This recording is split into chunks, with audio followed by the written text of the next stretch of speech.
Well, how did my dad start Mrs. T's Pierogies came about in 1952. He left his job as an accountant for Arthur Anderson. He remembered the lines at the local church picnics and fundraisers for pierogies and potato pancakes, and he said, I'm going to come home and make pierogies.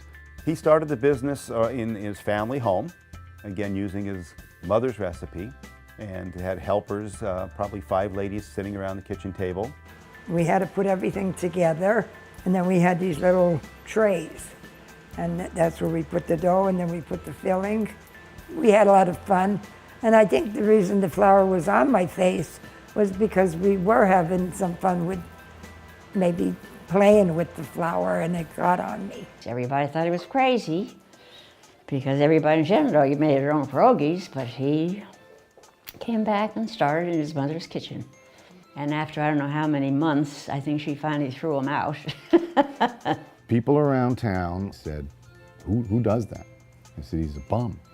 So for the first 5 years, my dad would recall that people thought he was a bum for coming back home to Shenandoah to make pierogies. What's a pierogi? Man, well, that's our future. People don't know what a pierogi is. Not everybody knows what a pierogi is. Imagine you're in the kitchen, you've got your sheet of dough, you take a coffee cup, a mason jar, something that you could cut a round out. Put the filling in, fold it over, crimp the edges closed so the filling doesn't leak out when you boil it. It's the perfect pairing of pasta and potatoes. And my favorite pierogi is still, I think, our classic cheddar. My favorite pierogi is the original cheddar cheese pierogi, and naturally in butter and onions. Well, I like the simple cheddar and potato ones. I like them with homemade chow chow on. I like them with sauerkraut put over the top of them. It's a pizza pierogi, I call it, and it is so good. I like the jalapeno, and I like them sauteed with butter and onions. I like the minis, and with butter and onions. Well, I just like them that way. I like them all. People ask, do you eat pierogies all the time? Are you sick of pierogies? I said, no, not sick of pierogies. When I'm sick of pierogies, then I'm out. Oh, my wedding one, yes, that was my wedding picture. That's proof that I was married, yes. There you go. Proof in the Cadillac. That Well, that was before we were really- married, because when you actually married, you were in the old car. And then there's a beautiful cruise photo. I like that one. Yes, there we are. Where did we go on that cruise? I'm sure it was south.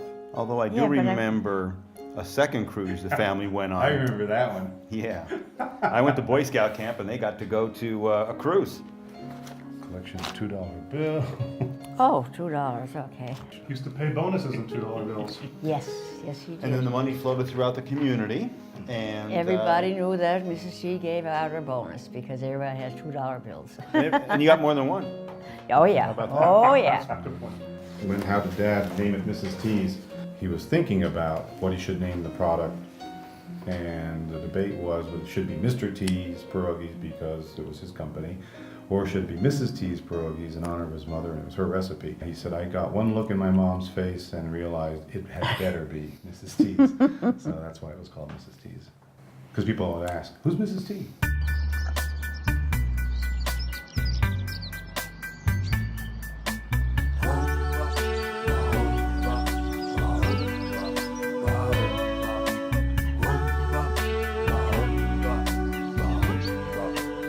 This room is Shenandoah's history.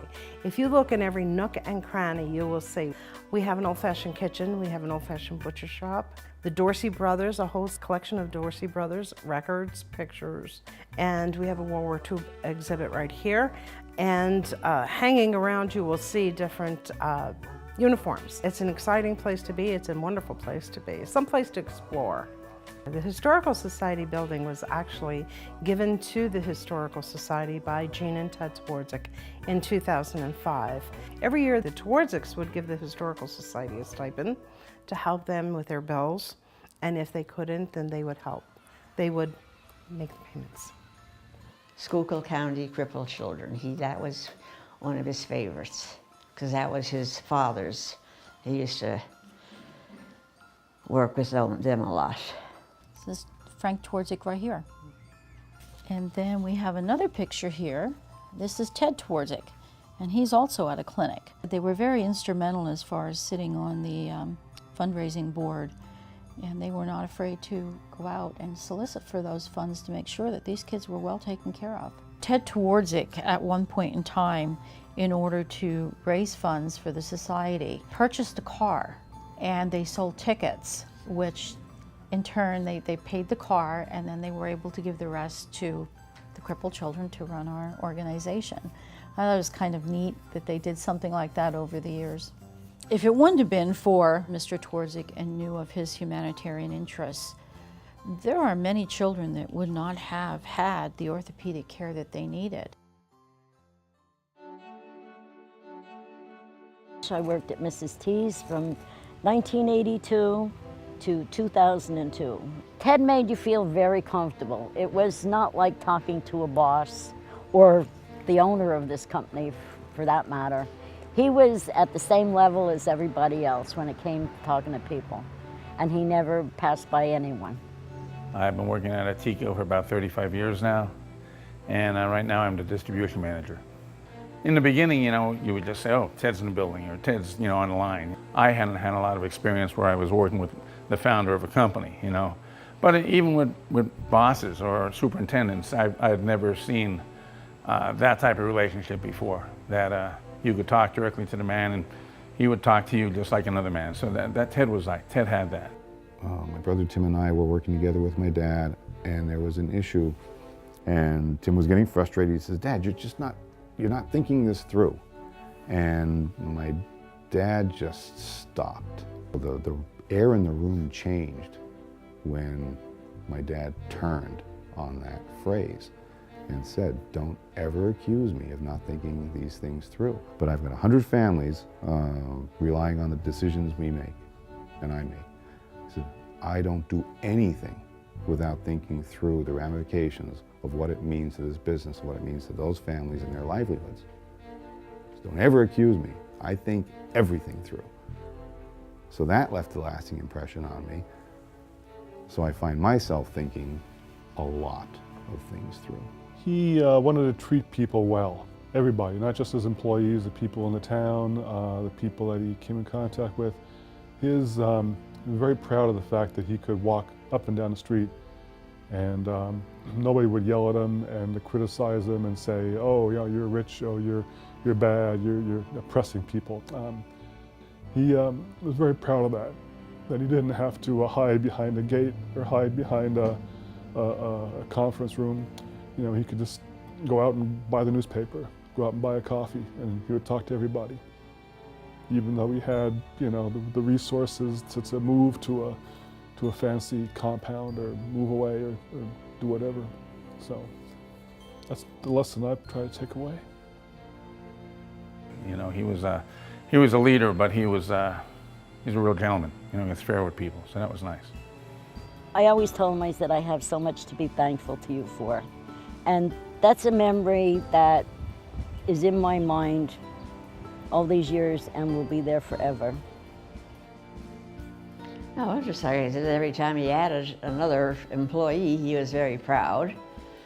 And every time he had another paycheck, that made him proud. To pay another person, he was a sweetheart. He was very loyal to the town and to his family. There was nothing showy off about him or nothing. No, he was Teddy Twardzik, and that's who he was. Upon hearing upon his death, I thought, this gentleman needs recognition for what he's done for this borough. He's been an asset, not only in his financial contribution to putting his business and keeping it here in the borough, but his support. So I felt, out of respect to him, that we should honor his birthday as Ted Twardzik's Day. The family's reaction was outstanding. I said, Tom was really taken back by it, and they actually brought the mother, Mrs. Twardzik, to a borough council meeting to attend the reading the proclamation that we were declaring it.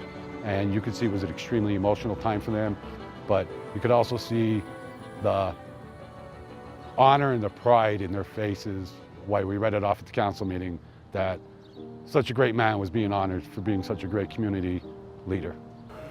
How can I describe my dad in just 3 words? I can think honest, generous, and loving. A kind, humble, wonderful man. Genuine, generous, and very personable. He was just fair with everybody. An extraordinary visionary. Caring, generous, and always watching out for everyone. He was not only a boss, he was a friend. So as we were around the dinner table, we would tell stories. So there would be stories that come around. One of my dad's favorite deals was he would come by, he would come by and give you a kiss on the forehead.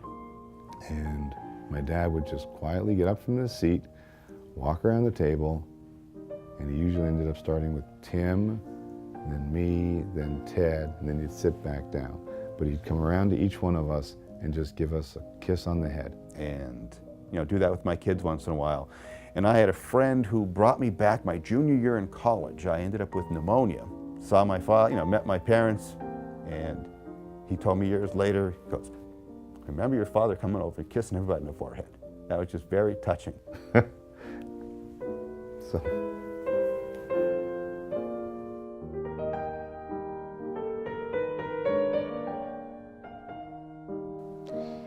Special. He was just very special. Special, special, special. He was very special. I loved him dearly. He loved us. He was there for us.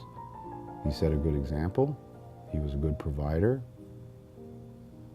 He was generous and honest. I mean, that's a good dad.